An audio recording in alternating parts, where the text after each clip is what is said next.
রবিবার থেকে শুরু হয়ে গেছে পুনে ওয়ারিয়র্সের প্রস্তুতি শিবির। সোমবারই সেই শিবিরে যোগ দিলেন দলের মেন্টর এবং অধিনায়ক সৌরভ গঙ্গোপাধ্যায়। শহরও ইতিমধ্যেই দুভাগ হতে শুরু করেছে।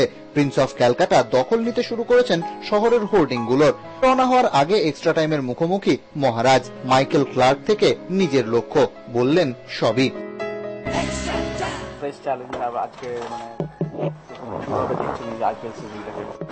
ক্যাম্পে যাচ্ছি, ফিরে আসি, ফিরে এসে ভালো খেলার চেষ্টা করবো। ভালো টিম, আমাদের ভালো খেলার চেষ্টা করবো। ওভারঅল কম্পিটিশন আপনার কি মনে হয়? মানে তো সবাই জানে তো যা টিম, তবে যে যেরকম খেলবে ফর্মের উপর ডিপেন্ড করবে।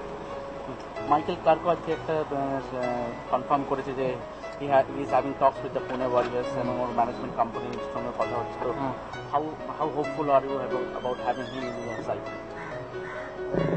Let it be signed, then we'll talk about it. Nothing is confirmed till it's actually signed. So. আর তামিমের ব্যাপারটাও কথা বলছি। হ্যাঁ, তামিমের কথাবার্তাও চলছে দেখে।